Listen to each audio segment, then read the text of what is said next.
오늘 우리가 함께 나누실 말씀은 사무엘상 30장 1절에서 15절까지의 말씀, 구약성경 459쪽입니다. 자, 오늘 15절까지 읽어야 되는데요, 말씀은 10절까지만 제가 읽도록 하겠습니다.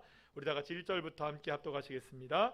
다윗과 그의 사람들이 사흘 만에 시글락에 이른 때에 아말렉 사람들이 이미 네겝과 시글락을 침노하였는데 그들이 시글락을 쳐서 불사르고 거기에 있는 젊거나 늙은 여인들은 한 사람도 죽이지 아니하고 다 사로잡아 끌고 자기 길을 갔더라.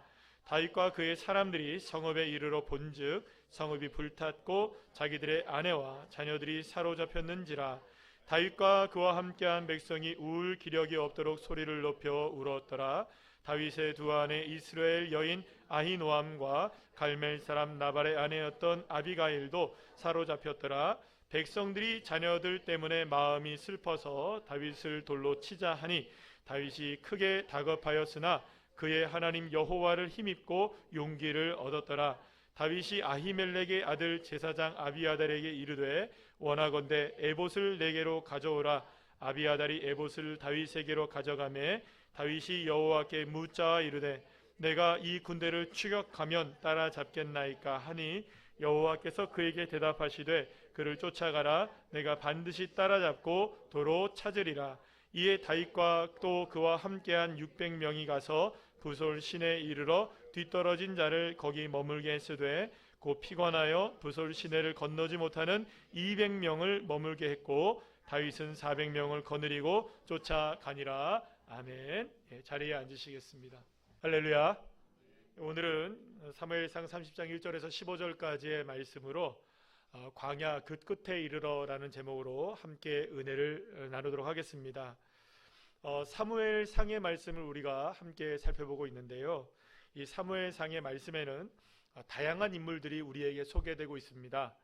기도하는 어머니 한나로부터 시작된 이 사무엘상의 말씀은 비온의 제사장이죠, 엘리와 그의 두 아들 홈니와 비느하스의 이야기도 나오게 되고요, 또 한나의 아들이자 위대한 선지자, 이스라엘에서 정말로 손꼽히는 위대한 선지자이죠.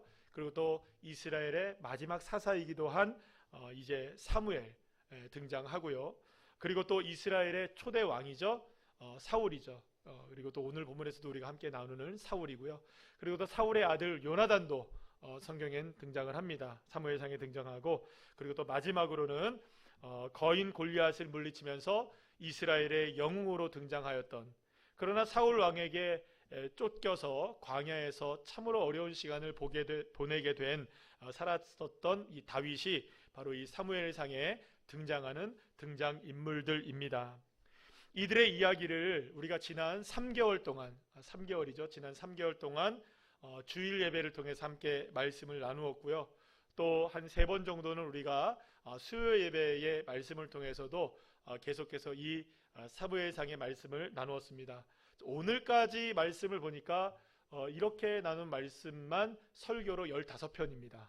그러니까 사무엘상이 31장인데 한 2장에 1장 정도 한 번에 걸쳐서 아마 더 자세하게 저희들이 가능하면 함께 여러분들과 말씀을 나눈 것 같아요. 그것뿐만이 아니죠. 새벽 예배 때 계속 무엇을 나눴습니까? 사무엘상. 큐티로도 무엇을 나눴습니까? 사무엘상 이야기를 우리가 3개월 동안 계속해서 나누게 되었고요. 오늘 이제 우리가 지난주 금요일 날 우리가 큐티로도 사무엘상이 끝났고 새벽 예배로도 사무엘상이 끝났는데 오늘 주일 말씀으로도 이제 마지막 사무엘상의 말씀을 함께 나누게 됩니다.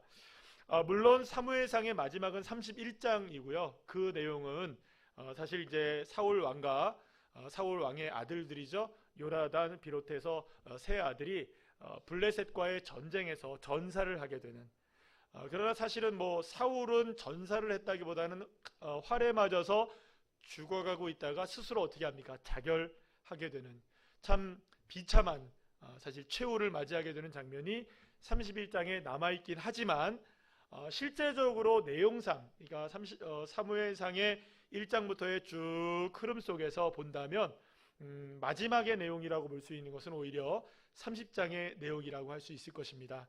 자, 그렇다면 사무엘상의 마지막에서 만나게 되는 이 다윗의 이야기에는 과연 어떤 의미가 담겨져 있는 것일까요?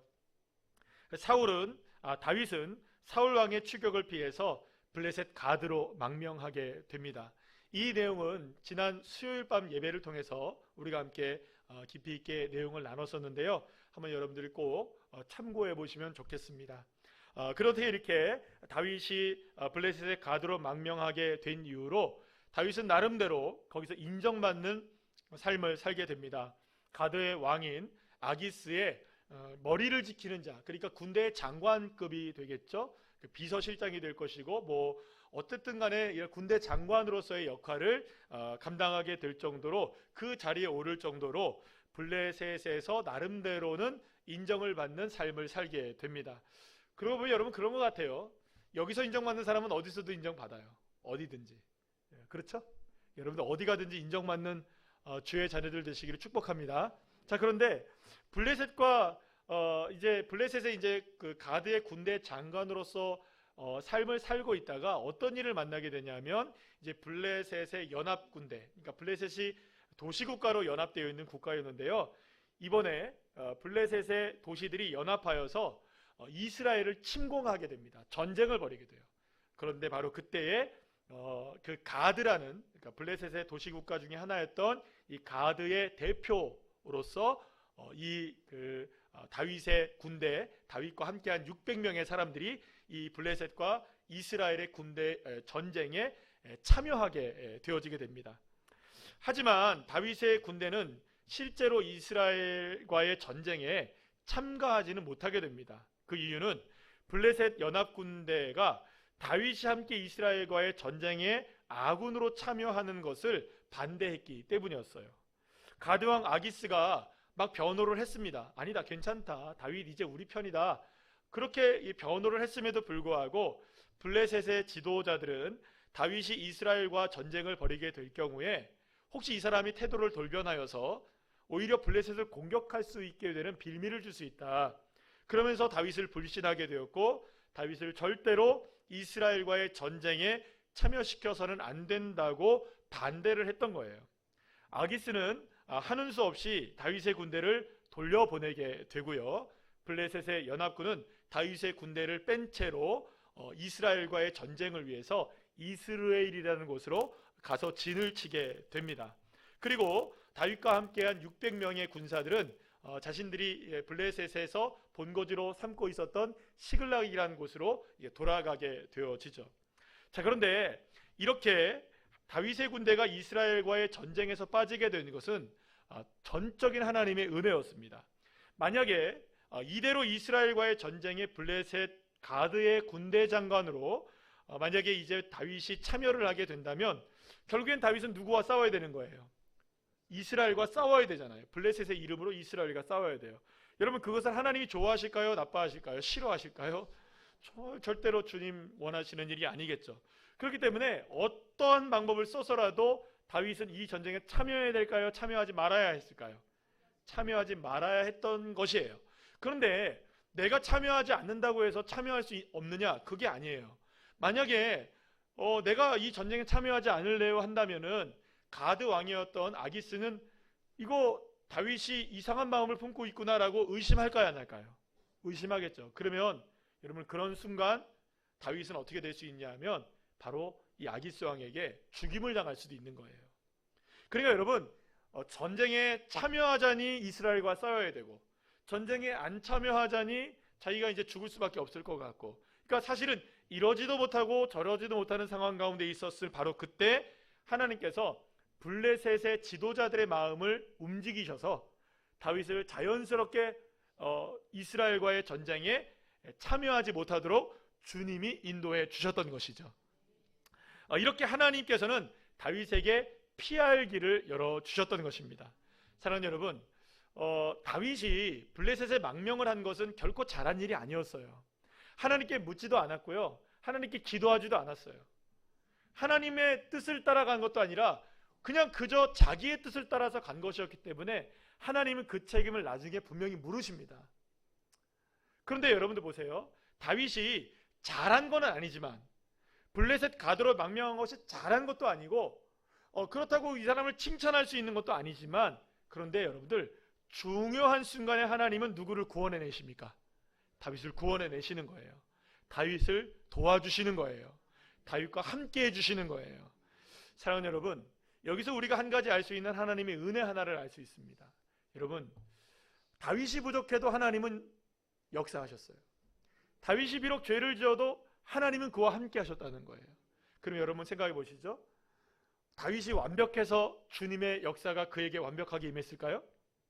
다윗이 모든 것이 괜찮아서 하나님이 그를 도와주셨던 것일까요? 그렇지 않습니다. 부족하고 연약해도 주님은 도와주셔요. 그럼 여러분 우리 한번 생각해 보시죠. 복음 중에 복음이 뭡니까? 저와 여러분이 죄인이지만 예수님의 십자가의 은혜가 저와 여러분에게 흐르고, 그래서 그 은혜로 말미암아 저와 여러분이 구원받게 된 것이죠. 따라합시다. 죄인 되었을 때 구원받았다. 누가? 예수 그리스도의 은혜 때문에 누가 구원받은 겁니까? 내가 구원받은 거예요. 그러니까 여러분, 저와 여러분이 부족하고 연약해도 저와 여러분을 향해서 하나님의 은혜는 끊어지지 않는 줄로 믿으시길 바랍니다. 여러분, 이 말을 절대 오해하지 마세요. 내가 부족하고 연약하게 살아도 된다, 죄 짓고 살아도 된다, 이 이야기하는 거 아닙니다. 비록 우리가 그렇게 살 때 있습니까 없습니까? 오늘 집사님 기도하셨잖아요. 때로 우리가 주님을 떠날 때도 있다고. 때로 우리 연약할 때 있습니까 없습니까? 여러분, 지난 한 주 살아갔던 삶의 시간들을 돌아보면 다 승리하셨습니까? 다 성공하셨습니까? 불평불만 없으셨습니까? 믿음으로 견고하셨습니까? 아니면 그런 시간보다 오히려 불평이 많고 불만이 많고 또 두려워지고 문제 때문에 여러분 우리가 어려움에 휩싸여서 또 우리가 힘을 잃을 때, 그럴 때가 더 많았습니까? 사실은 오늘 이 시간에 그래서 주님 앞에 나와 있는 것이 은혜인 거예요. 여러분들은 그냥 이 자리에 나와 있는 것 같지만, 오늘 이 시간에 그저 그냥 예배를 드리시는 것 같지만 주님이 붙들어 주시고 나 부족하고 연약해도 은혜의 자리에 있게 하시고 예배하게 하시고, 그래 여러분, 그것이 은혜인 거예요. 나는 부족하나 주님은 강하시고, 나는 죄를 지을 수 있으나 그렇게 연약하나 주님은 그럼에도 불구하고 저와 여러분의 인생을 이끌어 주시는 좋으신 하나님, 할렐루야. 그 하나님의 손길이 바로 다윗을 구원해 내셨고 저와 여러분을 향해서 오늘도 이 시간 구원의 손길을 뻗고 계심을 믿으시길 바랍니다.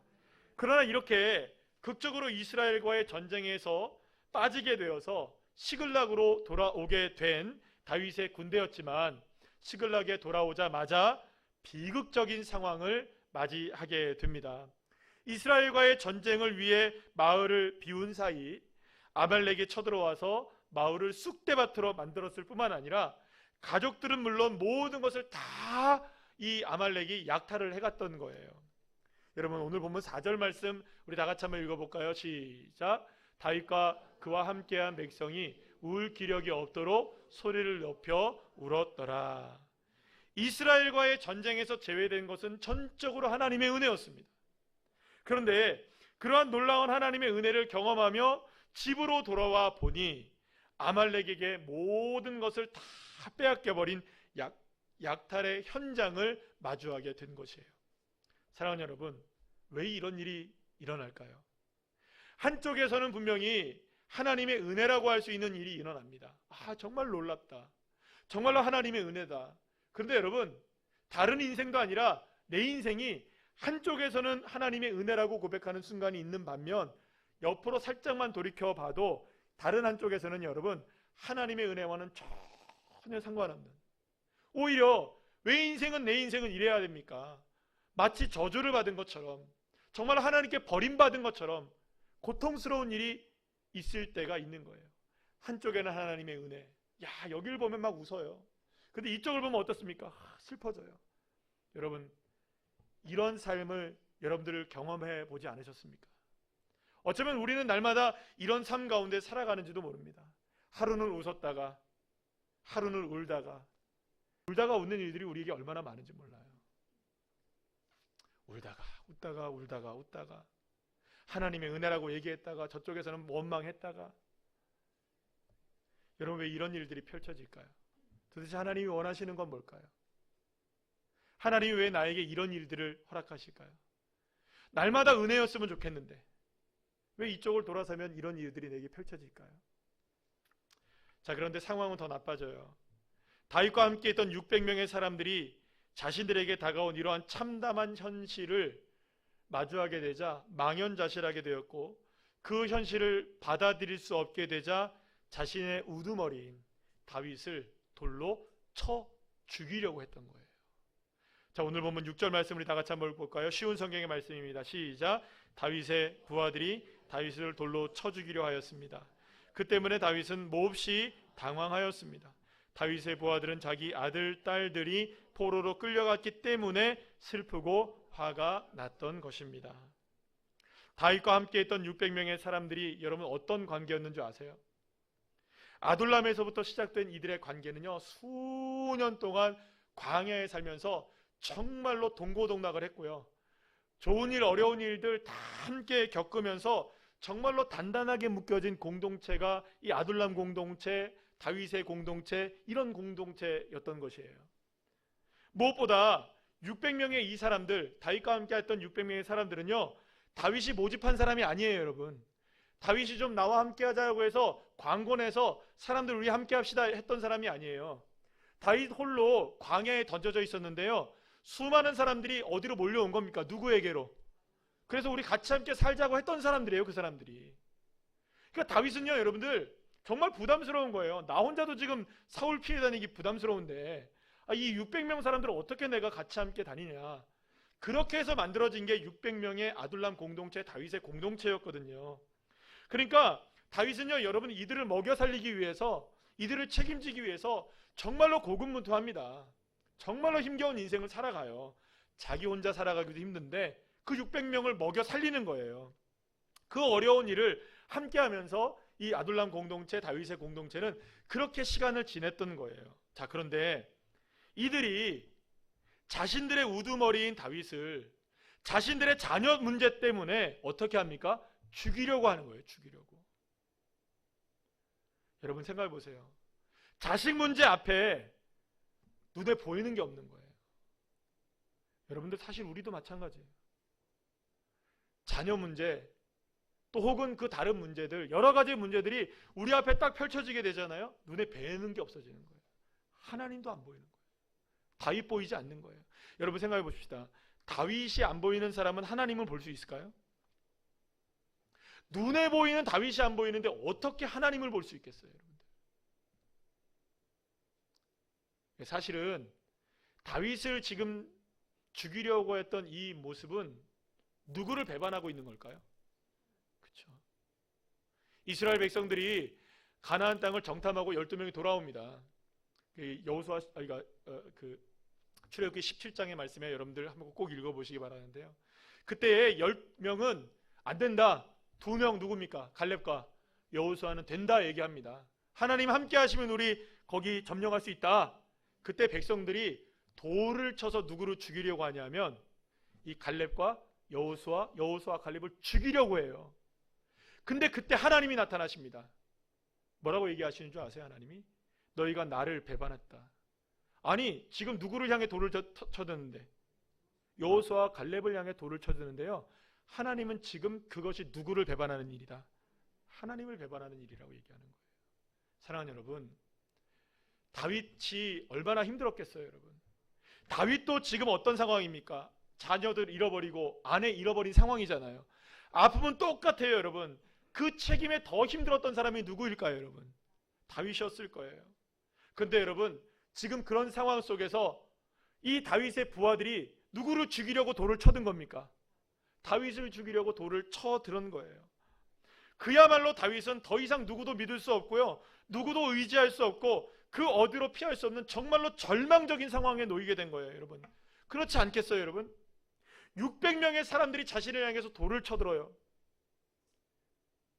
여러분들 배신의 아픔, 배반의 아픔을 경험해 본 적이 있으십니까? 누군가에게 이렇게 한꺼번에 돌을 맞아본 적 있으십니까? 600명의 사람들한테. 저는 있어요. 견딜 수가 없어요. 여러분들 경험하지 않으셨으면 말을 하지 마셔요. 이 아픔이 지금 어떤 아픔인지 여러분들 정말로 모르신다면 그저 그냥 돌 쳐들었구나 이 정도가 아닌 거예요. 여러분, 내가 믿었던 사람들 600명이 한꺼번에 나를 향해 돌을 쳐들려고 하는 거예요. 죽이려고. 어쩌면 여러분 다윗이 지금 광야로부터 시작된 많은 인생들의 순간들이 많았잖아요. 여러 어려움들이 있었을까요? 없었을까요? 많은 어려움들을 겪었어요.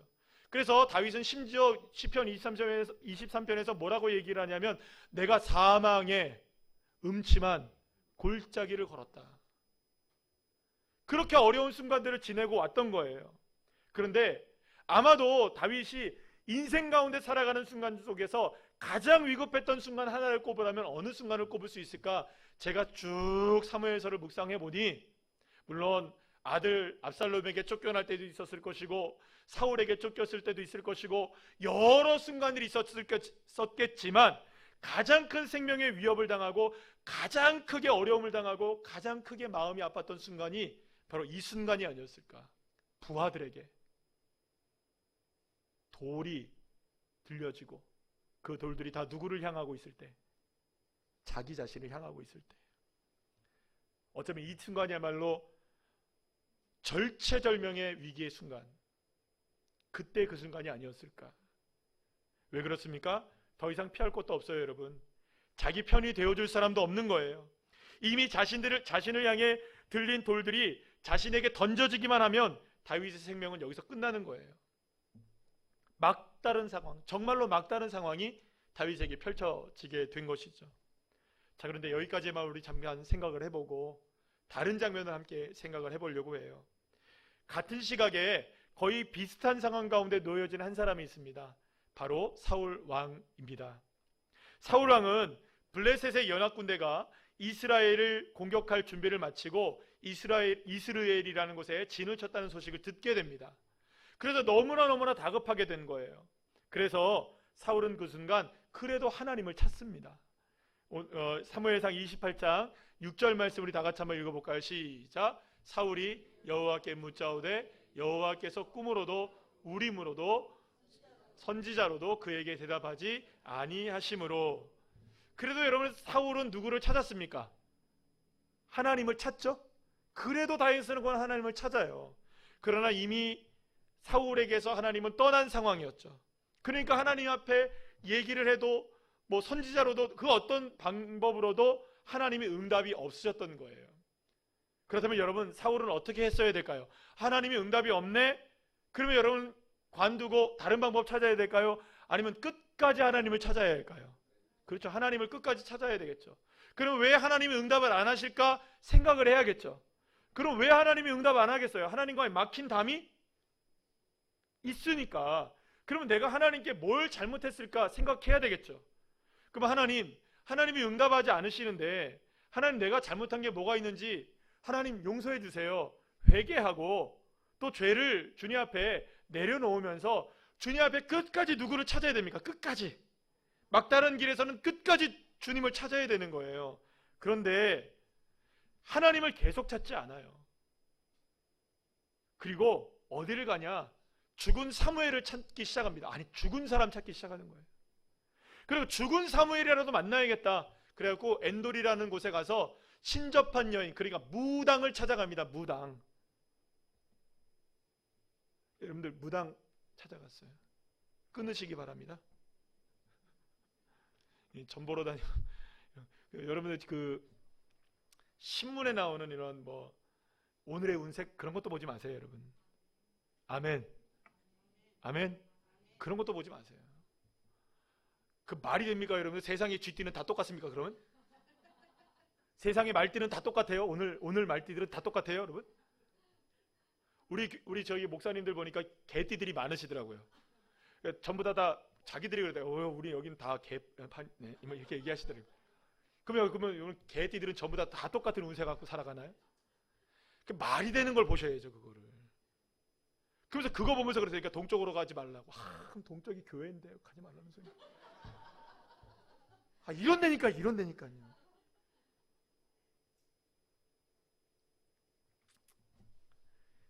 사울이 너무나 위급하니까 죽은 사무엘은 만나야겠고 방법이 없으니 무당 찾아가서 그 죽은 사무엘을 불러내는 그런 방법을 쓰는 거예요. 사울은 여러분 위급한 상황 만났습니다. 그런데 사무엘 찾고 무당 찾고 끝까지 하나님 아니라 사람들을 의지하고 사람 찾는 거예요. 그리고 그에게 돌아온 결과는 뭐냐? 비참한 최후를 맞이하게 되는 거죠. 하지만 다윗은 부하들에게 배신을 당합니다. 돌이 쳐들려졌습니다. 죽을 수밖에 없는 절체절명의 위기 가운데 막다른 길에 서게 되는 거예요. 그러나 바로 그때, 다급한 그때 하나님을 찾고 하나님께 의지하고 하나님께 용기를 얻었던 것이에요. 오늘 보면 6절 말씀 우리 다 같이 한번 읽어볼까요? 시작. 다윗이 크게 다급하였으나 그의 하나님 여호와를 힘입고 용기를 얻었더라. 아멘. 사랑하는 여러분, 다윗은 정말로 다급한 상황이었습니다. 그런데 여기서 다급하다라는 야차르라는 말은 곤란한 상황에 있다, 곤란한 상황에 맞이하다, 뭐 이런 뜻인데, 이 단어의 뜻 가운데 어떤 단어가 있느냐? 좁다라는 단어가 있어요. 그러니까 지금 다윗이 처한 상황은 정말 좁은 길에 들어간 상황인 거예요. 막다른 길이라는 의미예요. 좁은 문에 이르렀다는 것이에요. 자, 그런데 여러분들, 성경에서 늘 우리 주님께서 말씀하시는 게 뭡니까? 좁은 길, 좁은 문으로 갔을 때 그 길에서 누구를 만나야 하느냐? 하나님을 만나야 되는 거예요. 하나님을 만나는 길이 좁은 길이고, 하나님을 만나는 길이 막다른 길이고, 하나님을 찾아야 하는 것이 좁은 문인 것이에요. 그런데 그렇게 인생의 막다른 길에 이르렀을 때 다윗은 여호와 하나님을 찾았던 거예요. 그 좁은 길에서, 그 좁은 문에서 여호와 하나님을 바라보고 여호와 하나님을 의지했고 여호와 하나님을 인하여서 힘을 얻게 되었고 용기를 얻게 되었던 것입니다. 사울도 다윗도 같은 시간, 거의 같은 상황 속에서 처해 있었어요. 두 사람이 다 인생의 막다른 골목 가운데 서 있었습니다. 더 이상 숨을 곳도 없습니다. 더 이상 피할 곳도 없습니다. 다윗도 사울도 좁은 문, 좁은 길의 마지막 순간에 서 있었던 거예요. 그런데 사울은 누구를 찾습니까? 무당을 찾습니다. 끝까지 사람을 의미합니다. 끝까지 자기 소견을 따라가는 거예요, 여러분. 그러나 그럴수록 사울은 더욱더 두려움에 휩싸이게 되고 시금을 전폐하는 상황까지 이르게 되고 나약한 상황 가운데 이르게 되고 결국에는 전쟁에 나가서 비참한 최후를 맞이하게 되는 것입니다. 하지만 다윗은 끝까지 하나님 찾았던 거예요. 끝까지 하나님 의지했던 거예요. 결국 하나님으로 인해서 힘을 얻게 되었고, 할렐루야, 용기를 얻게 되었던 것입니다. 그 끝내 아말렉을 추격하였고 잃어버린 가족들 다 찾고 모든 것들 다 도로 찾게 됩니다. 그리고 아말렉에게 빼앗은 전리품을 헤브론을 비롯한 유다의 12성읍에 다 나눠주게 돼요. 결국은 후일까지, 왕권을 이룬 후일까지 도모하게 되는 지혜로운 일까지 다윗이 하게 되는 것입니다. 사랑하는 여러분, 사울과 다윗과 사울 모두가 다 인생의 막다른 길에 서 있었어요. 그러나 두 사람의 선택은 전혀 달랐습니다. 사울은 사람을 찾았고 다윗은 하나님을 찾았어야 그렇습니다. 사랑하는 여러분, 좁은 길, 좁은 문에서 찾아야 하고 만나야 하고 의지해야 하고 용기를 얻어야 하고 힘을 얻어야 될 분 누구십니까? 여호와 하나님이신 거예요. 사람을 찾아봐야 여러분 소용이 없는 거예요. 사람의 말을 들어봐야 소용이 없는 거예요, 여러분. 근데 여러분, 우리는 얼마나 많이 그렇게 사람의 말을 의지하고 사람의 말 따라갑니까? 그런데 여러분, 여기서 아말렉에 대해서 우리가 함께 마지막으로 살펴봐야 돼요. 이 아말렉은요, 이스라엘 백성들을 끈질기게 괴롭혔던 족속이에요. 특히 아말렉은요, 이스라엘 백성들이 출애굽하여서 광야 생활을 시작할 때 모세 시대에 광야 생활을 시작할 때 첫 번째 이스라엘 백성들이 전쟁을 치르게 되는데, 그때 전쟁의 상대가 누구냐? 바로 이 아말렉이었어요. 여러분들 기억하실 거예요. 르비딤 골짜기에서의 전투. 여호수아가 선봉장에 섭니다. 막 싸워요. 그리고 모세는 산 꼭대기에 올라가서 두 손을 들어 기도를 합니다. 손을 들면 이기고 손을 내리면 지는 거예요. 그래서 이 싸움에서 손을 들면 이기고 손을 내리면 지네? 그래갖고 옆에서 아론과 훌이 붙잡습니다. 손 내리면 절단이라고, 우리 진다고. 그래서 두 사람이 손을 이렇게 붙들고 있는 거예요. 결국에는 손들어서 이긴 전쟁이 어떤 전쟁이냐?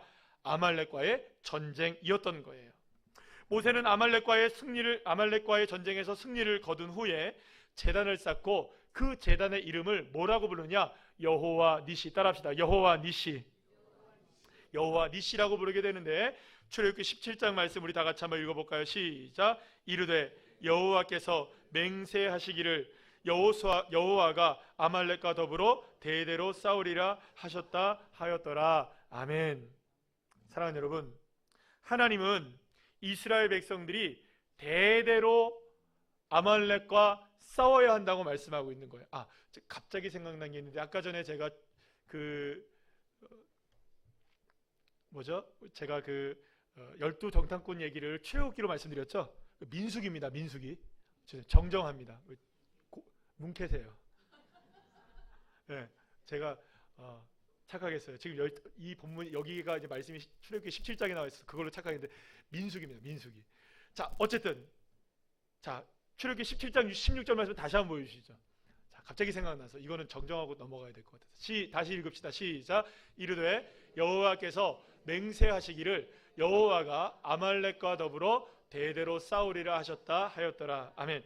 자, 이 말씀을 잘 보세요. 여러분, 하나님이 대대로 아말렉과 싸우신대요. 그러면 이 말은 무슨 말이에요? 이번 전쟁이 처음 전쟁이지만 이게 끝이라는 겁니까? 계속 싸워야 된다는 겁니까? 계속 싸워야 된다는 거예요. 아말렉은 이스라엘 백성들이 계속 싸워야 되는 존재인 거예요. 그런데 여러분, 놀라운 사실이 있어요. 이르되 여호와께서 뭘 하십니까? 맹세까지 하세요. 맹세. 여러분 생각해 보세요. 하나님이 도대체 무슨 내용이길래 맹세까지 하시느냐? 어떤 것을 얘기하시느냐? 대대로 이스라엘 백성들은 이 아말렉과 싸우긴 해야 하지만, 그러나 놀랄 것 없다. 싸우는 것은 너희들이 싸울 거야. 그런데 그 전쟁 가운데 누가 있는 겁니까? 여호와 니시이신 하나님이 계시기에 너희들은 아말렉과 싸우면 반드시 이긴다.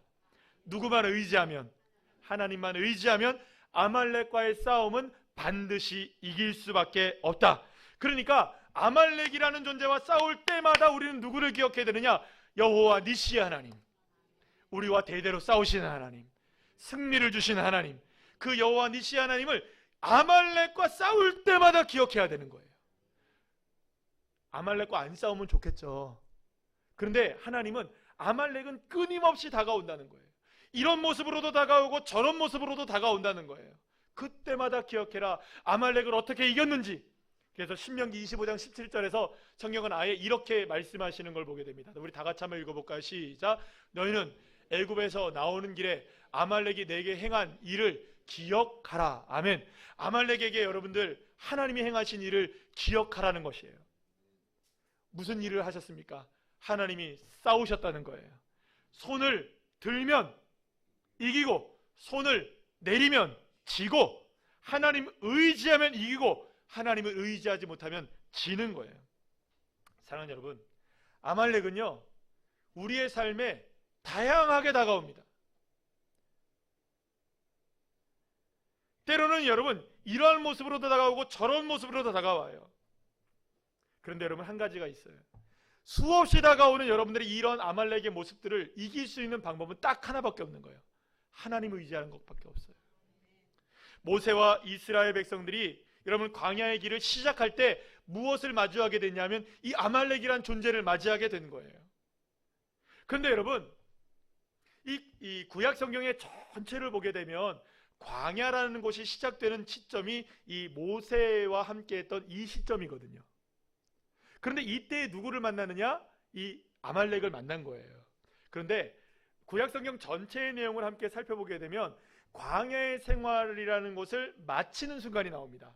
그러니까 물론 뭐 의미상 여러 가지 광야들이 나오기도 하고, 다윗은 여러분 그 아들 압살롬에게 쫓겨나가서 광야에 다시 한번 있기도 하는데, 그거는 여러분 잠시 동안의 문제고, 성경의 의미상으로 볼 때는 광야가 시작되는, 구약 성경에 광야가 시작되는 시점은 방금 말씀드린 아말렉과의 전쟁이에요. 그런데 다윗이 광야의 생활을 마치는 시점이 오늘 본문이거든요. 근데 누구와 싸웁니까? 그렇죠, 아말렉과 싸우는 거예요. 여러분, 성경은 놀라워요. 여러분, 큰 그림으로 보시면 광야의 시작과 광야의 끝에서 누구를 만납니까? 대대로 싸워야 하는 아말렉을 만나는 거예요. 그러니까 여러분, 아말렉은 피할 수 없는 존재예요. 아말렉은 싸워야만 하는 존재인 거예요. 여러분, 우리 중에서 아말렉을 좋아할 사람이 있을까요? 없을까요? 아무도 없어요. 누구나 다 아말렉을 피하고 싶어요. 그런데 대대로 싸워야 한대요. 싸울 것이래요, 주님이. 근데 여러분, 두려워할 것은 없어요. 제 아무리 아말렉이 크고 두렵게 다가온다 할지라도 아말렉 때문에 때로는 좁은 문에 들어서고 좁은 길에 들어서고 막다른 인생을 살아갈 수밖에 없는 상황에 처해진다 할지라도 따라합시다. 두려워하지 말라. 왜요? 좁은 문, 좁은 길, 그리고 막다른 그 길 마지막 순간에 아말렉과 싸우시고 힘을 주시고 능력을 주시고 용기를 주시고 승리하게 하시는 여호와 니시 하나님, 할렐루야. 그분이 나의 하나님이심을 아말렉과의 전쟁에서 하나님은 드러내시는 놀라운 축복을 허락해 주시는 것입니다. 여러분, 그런데 여러분, 이게 있어요. 아말렉이 다가올 때마다 한 가지의 놀라운 패턴이 하나가 있어요. 이 아말렉이 다가올 때마다 싸워야 되는 게 뭔지 아세요, 여러분들? 하나님을 의지할 것인가, 사람을 의지할 것인가의 문제인 거예요. 따라합시다. 하나님을 의지할 것인가, 사람을 의지할 것인가. 여러분, 사람들의 말 따라가지 마세요. 사람들이 뭐라 해도 여러분들 하나님 말씀보다 중요하지 않고 하나님의 뜻보다 중요한 건 아무것도 없어요. 여러분, 요즘에 공익광고 나오더라고요. 가끔 보니까 공익광고 나오는데 카더라 이런 요즘에 나오대요. 보신 적 있으세요? 저만 봤나 봐요. 카더라라는 거 자꾸 보지 말라는 거예요. 누군가가 그 카더라, 누군가가 그렇더라. 여러분, 제가 죄송합니다. 그냥 이해하고 들으세요. 오해하지 마시고. 그러니까 이해는 안 돼도 오해만 안 하시면 됩니다. 제가 지난 주간에 어떤 분들하고 이게 이야기를 나눴어요. 이야기를 나누는데 그런 얘기를 하시더라고요. 내가 사진으로 봤다 하더라 누가. 그래요. 저한테 그러셔요. 그래서 제가 그랬어요. 누가 그 사진으로 봤다 하더라라는 얘기 듣지 마시라고. 직접 보셨냐고, 사진. 안 봤대요. 그런데 뭐하러 그 얘기를 하시냐고. 사진 안 봤으면 끝이지. 사진 봤다 카더라라는 얘기로 뭐라 하지 마시라고. 보셨으면 얘기하시라고. 여러분, 우리가 그렇다니까요. 보지도 않은 거, 그냥 들어본 거, 이랬던 거, 저랬던 거 누가 카더라, 사람들만 의지하고 혹하고 사람들만 의지하고 척하고 얼마나 많은데요. 사랑하는 여러분, 여호와 하나님 앞에 심지가 곧은 사람들 되시기를 축복합니다. 두려워하지 마세요. 여호와 하나님, 니시 하나님 나와 함께 계시니까. 사랑하는 여러분, 이제 제가 말씀을 마무리하도록 할게요. 다윗의 광야의 생활은 놉이라는 곳에서 시작됩니다. 그렇게 사무엘상 21장에서부터 시작된 다윗의 광야의 생활은 오늘 본문 30장에서 마무리가 돼요. 이제 광야의 이야기는 대단원의 막을 내리게 되는데요. 사실 다윗이 광야에서 지내는 세월 동안 때로는 실패하기도 했고, 때로는 성공하기도 했고, 때로는 믿음을 보일 때도 있었고, 때로는 그러지 못할 때도 있었습니다. 그러나 다윗은 광야의 끝에 이르러서서, 광야의 마지막 좁은 길, 좁은 문에 이르러서 비로소 좁은 문, 좁은 길에 이르러서 비로소 알게 되고 깨닫게 된 것이 있어요. 그것은 광야는 오직 하나님의 힘만으로, 하나님의 능력만으로, 하나님으로만 용기를 얻고 하나님으로만 힘을 얻을 수 있는 곳이라는 것. 그래서 결단을 하는 거예요. 그리고 그 결단이 결국에는 다윗의 마지막 광야의 정점을 찍게 되는 것이죠. 사랑하는 여러분, 그리고 그 어떤 상황에서도 그곳이 비록 좁은 길, 좁은 문이라 해도 여호와 니시의 하나님이 나의 하나님이심을 믿고 나갈 때 진정으로 승리할 수 있다는 사실을 다윗은 알게 되었던 것입니다. 사랑하는 여러분, 우리들도 저마다의 광야의 인생길을 다 살아갑니다.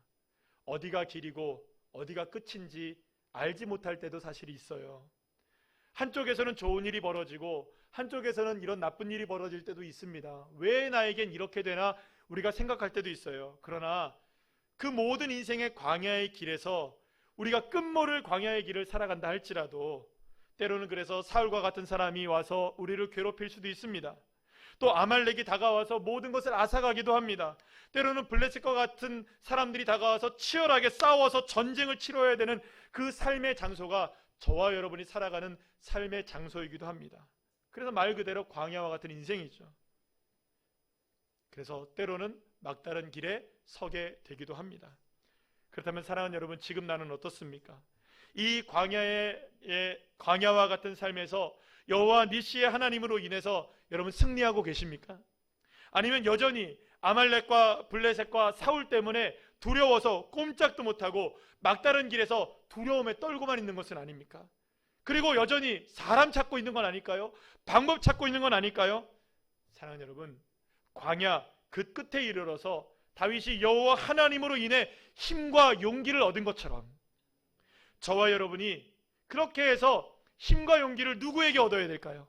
하나님께 용기를 얻으시고 힘을 얻으셔서 다윗이 여호와 니시 하나님으로 인하여서 승리하여 광야의 인생을 끝냈던 것처럼 저와 여러분도 오직 여호와 니시, 그 여호와 니시 하나님을 바라봄으로 주님을 의지하는 그 믿음으로 저와 여러분의 인생의 광야의 길도 이제 마침표를 찍을 수 있는, 할렐루야, 그런 인생들 한 분 한 분들이 다 되셔서 광야의 끝에 있어서 주님을 더 의지하시는 주의 자녀들 한 분 한 분들 다 되시기를 간절히 축복합니다.